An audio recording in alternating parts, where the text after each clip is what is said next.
Network. Okay, we're back on the Investigative Journal. I'm your host, Greg Szymanski. We're talking to Zvali, a member of the family, the order, the Illuminati for over 30 years. Zvali, you leave the induction ceremony, you walk out into the Vatican courtyard, and what do you leave with one of the fathers, I believe. What did he tell you then? At that point, he just told me to never forget that, he told me that I performed well during the ceremony because I didn't scream or, pass out or anything like that. So he said you did very well, and he was pleased. And then we went and stayed at a home nearby, a local, it must have been a local person. I didn't know them. We spent the night there before we went back to Germany. Okay, and what about the other people during the ceremony? How did they handle themselves? Do you remember? I'm going to say, unfortunately, I'm so, and when you're in that kind of situation, the last thing they're thinking about sometimes is what the other people are doing. I was just so trying to not, lose it myself. And that I do know that, no one screamed or shouted, or anything like that. Everyone was quiet. I think to say dead silence is, unless the person was spoken to, is true, or unless they had to go forward and kiss the ring. All right, let's move on. I think the question I wanted to ask you, and this is such a wide subject. I've had a chance to talk to you a number of days, and I've done some stories about it. You go back home. You're 12 years old. You said you were schooled into 12 disciplines, so your life begins. And now you're in some type of organization that is very different than what most people experience. But tell us, I guess what I want to do is leave it open to you to begin. You've written so in depth on this story. I'm just going to give you the microphone and let you begin and tell the listeners what you think is important about your original training, about the group, and about many things that I know people want to know about the Illuminati. Go ahead. Okay. Well, Greg, first I want to say that my purpose in talking about this is not to glorify evil, because there are very wicked people out there, very powerful people. And I don't want to at all magnify their power, but I do want people to know that this is real, that these people exist, that people who say there are people out there that are involved in this activity, it really happens. I also, because I know that there are children being hurt in the group every day, and that's my motivation for coming forward.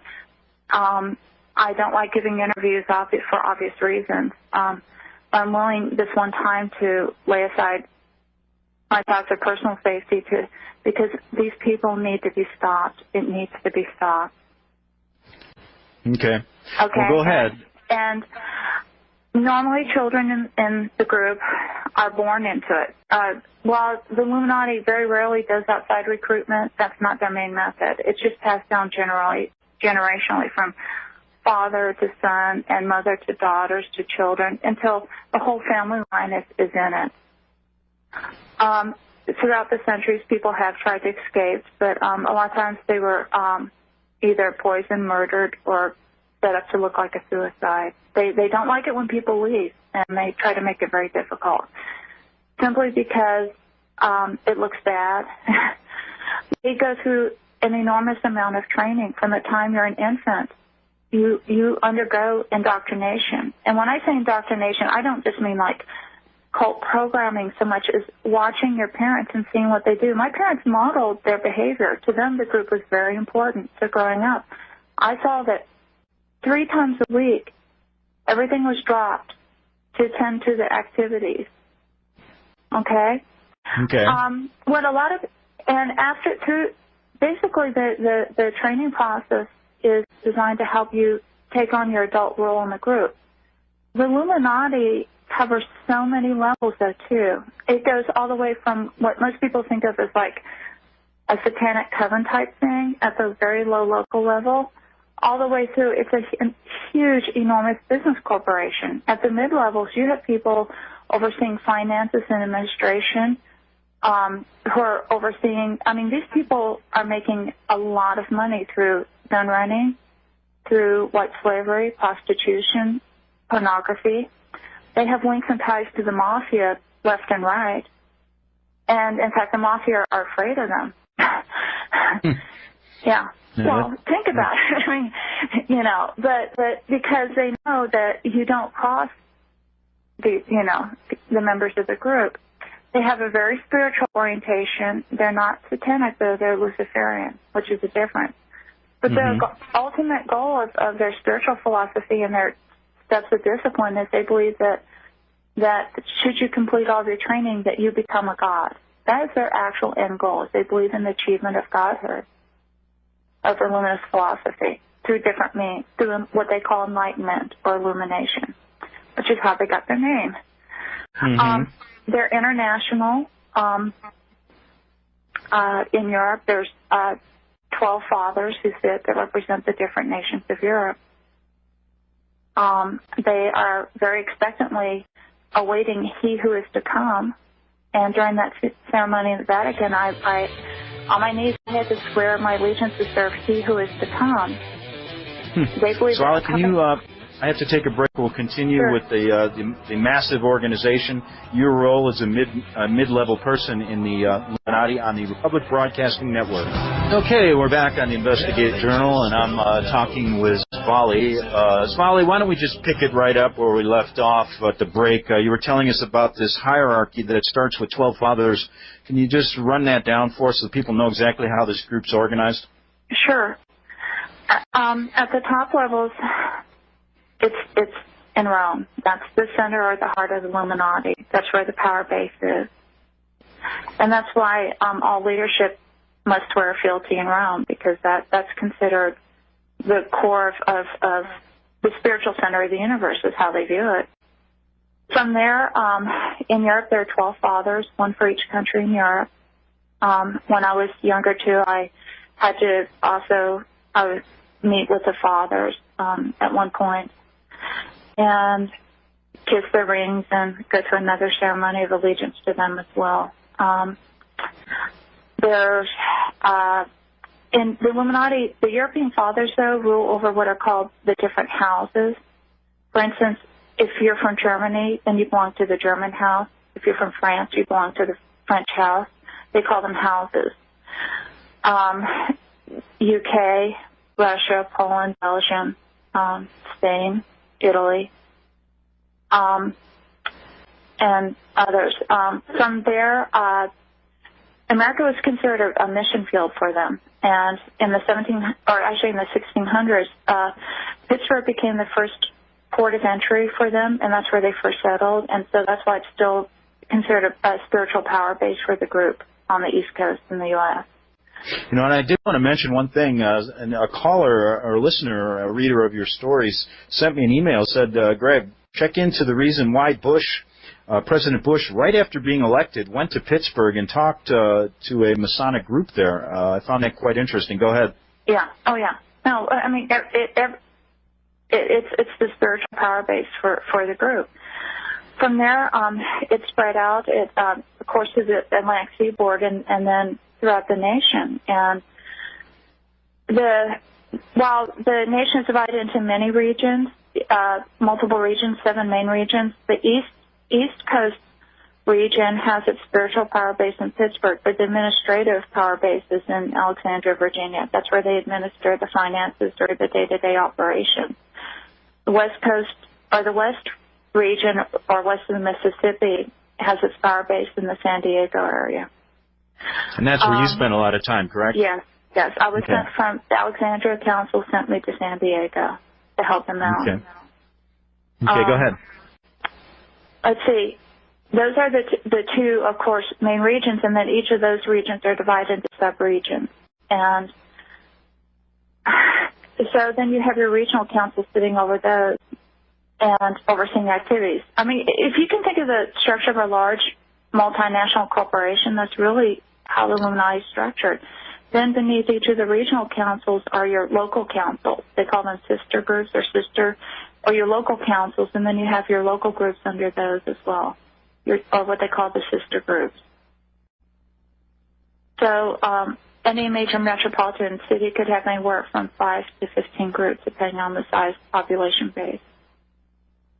Now, you were saying that how many people are in this group in America, about, from your estimate of knowing a lot of this stuff? Go ahead. Pure Illuminati, I'd say about 1%, give or take. So it's a fairly big organization, correct? Oh, yeah. Now, they're, just in the their goal, basically, just give us the broad overview goal, and then I want to get into some of these, your role in it, and some of these ways that the Illuminati makes money that you learned about. Go ahead. Yeah. When you say to rule the world, it almost sounds laughable, like, yeah, right. I think people get ideas of, like, thinking in the brain wanting to rule the world, but really that is their goal. They believe that they are the intelligent leaders, and they believe that the rest of the world are sheep who need wise. They see themselves as wise leadership, so they believe that their goal is to rule the world. Mm-hmm. I mean, but at the same time, they have ways of doing this. Their main methods of doing so are behind the scenes. They believe in infiltration of the media, of education, and of government. Those are the three areas, and of the financial system. And they've successfully done quite a bit of all four throughout Europe and the U.S., as well as other countries.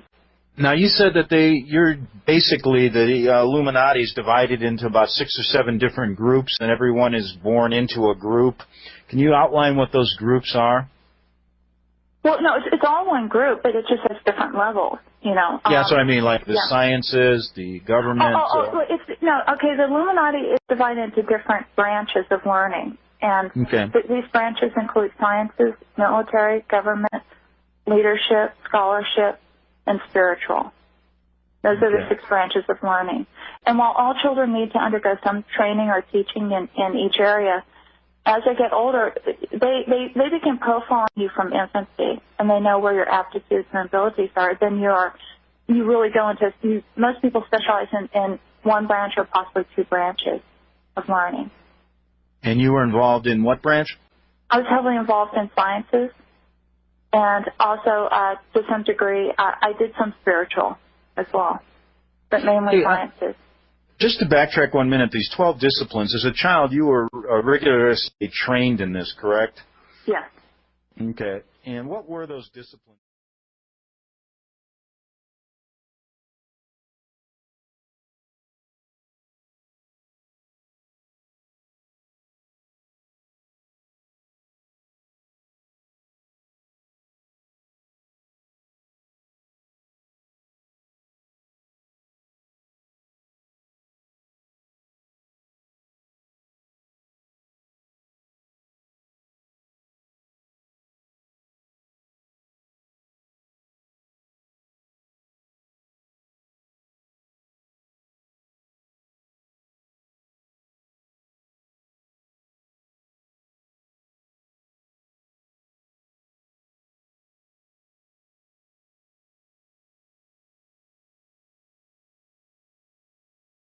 What were those disciplines? I mean, if just you don't have to go through each one of them, but what primarily were you taught? I think the best way would be to just give you an example of just one type of training that they do. Okay. When I was 2 years old, I was left in a room for probably a 24-hour period. When you're that age, it's hard to estimate, but it was a long time. I know that the sun did go around at least once. It wasn't just like a few hours. And at that age, when you're 2 and you're left completely alone without food and water, you're terrified. And at the end of the time, I was just dying of thirst. I remember I've never been so thirsty in my entire life. And my mother walked into the room, because a lot of times they have the children, or the parents as train the children at these early ages. And there was a table in the middle of the room, and I'm sitting at it, and she sits at it, and she brings me this cold pitcher of water, and she starts pouring it. I said, "Mama, I want a drink of water." And she slapped me out of the chair. And I remember crying, and I'm like, and as I'm crying, and she's drinking the water in front of me, and she leaves. She takes a pitcher of water, and a couple of hours later, she came back in and did the same thing. I said, Mama, I want water. And she slapped me, across the room. And after this had happened about 3 times, luckily I was bright enough that by the third time she came in, I mean, I remember crying silently. I just looked at her. I didn't ask. And after she got up and left with the picture, then a man came into the room. He said, "You did very well that time." And then he gave me a drink of water. And I've always, that was part of the learning not to want stage. And looking back on it, I realize now as an adult that the purpose of that training was to teach me not to recognize my own physiological needs and respond to them, but to look to outside people to tell me what I wanted or needed. Now, you basically, you told me that you led kind of a dual life in the Illuminati. I mean, that's basically how they function. They have a day job, and then at nighttime you're quite busy sometimes with the cult's activities, correct? Yes. Okay. What I wanted to get into, if you were talking about these groups. I remember I mentioned to you, you said you had meetings 3 times a week, and I said, well, what about if I wanted to go and visit, and maybe do a story about them? What would happen, or would I be able to find one of these meetings that were going on where in your area of Escondido? Well, no, because of the security measures. And you really don't want to show up unannounced at a meeting if you could get through their security, because chances are you would never make it out alive. Let's just say that a sudden auto accident would occur and be reported in the papers. Unfortunate accident, man accidentally runs into a tree. I mean, I'm serious. But the security that they have during group meetings is so intense that it would be very difficult. They have security at the 1 mile perimeter, the 3 mile perimeter, and the 5 mile perimeter. They have 3 people assigned. Usually one's like up in a tree where you can't see him at the 5 mile perimeter, and then you have one person who's standing who looks like a security guard for this state, because these are often large, wealthy states, which is appropriate, and he's dressed in the uniform. And the third person's standing hidden behind a tree. As cars come through, and they come through the gates, because remember these are gated estates. If it's not someone on their approved license checklist, they'll stop the car and it's just like at a military installation. They'll say, "Can I help you? Are you lost?" Their goal is to delay the person. Now, if a person saying, "Oh, is this blah blah blah," and they're just asking directions, they'll give them directions. They'll be very pleasant and send them on their way to where they're supposed to be going.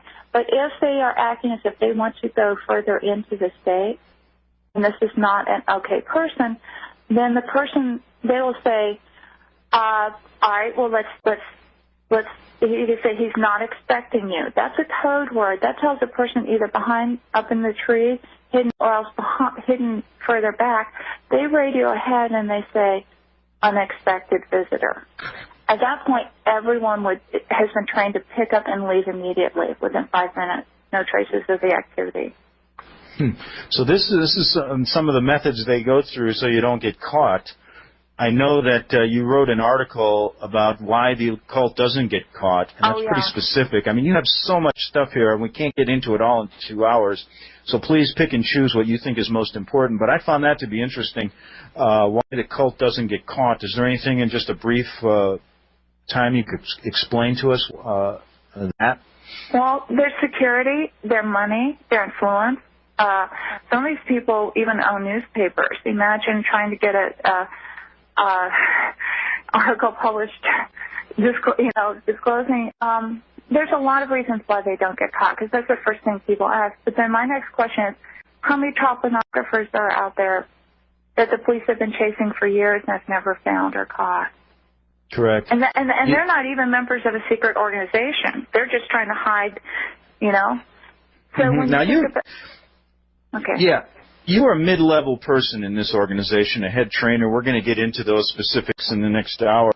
But, what did you learn about the infiltration of this group into all of our different areas of government, media? They're basically at the high levels of most of our financial institutions also, correct? Yeah. And that is a great way to pursue their goal. And I guess I got to ask you this: how come things are moving a little bit faster in America now? I remember back in the '80s when I was confronted with this. When I came back home, I didn't really see this kind of New World Order movement, all this different symbolism that you see now. What is going on, just for our listeners, right now? Why are things stepped up since 9/11? I believe it's because they can see the fulfillment of their goal of. See, I'm going to sound very cynical now, and please forgive me for this, but see, their goal is to rule the world, and personally, I believe that they do. It's just not open yet. Mm-hmm. And they see now preparing people for when they disclose it themselves openly. Does that mean that they can't be stopped? I believe they could. I believe they take a miracle because of the amount of infiltration I've seen at all levels of society and the world. These people and women have a lot of money. They have a lot of influence. And your average person has no idea of how much that is going on behind the scenes that no one understands.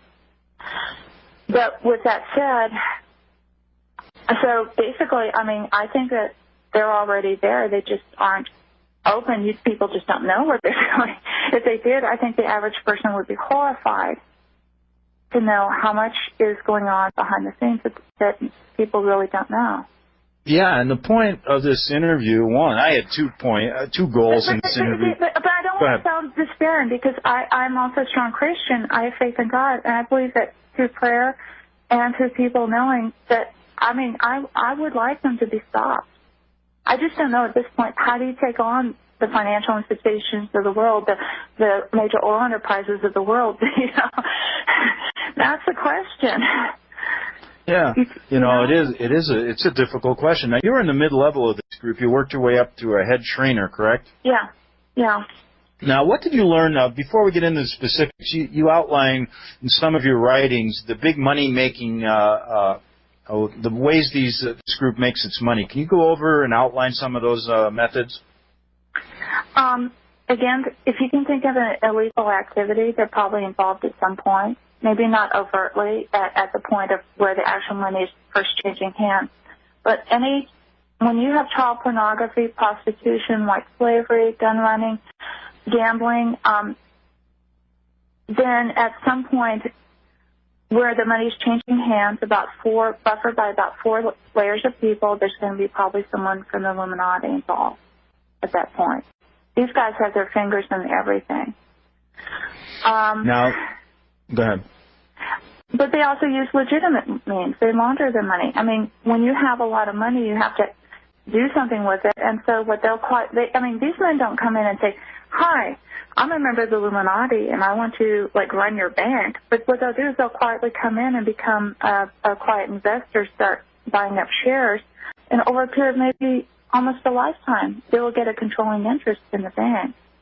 Or else become a very, and maybe in their son's lifetime, because that's the other thing about the Illuminati. The Illuminati do not see it as it must happen now in my lifetime. These people have goals that last for a century or 2 centuries. They're very, very patient. And that's why the specific training of the children is so important, correct? Yes. It's to teach you patience. Everyone knows growing up in the group, they know that we may not see the coming order disclosed or open or revealed in our lifetime, but our children or our grandchildren may. So they will spend their entire life trying to bring about the goals of the organization.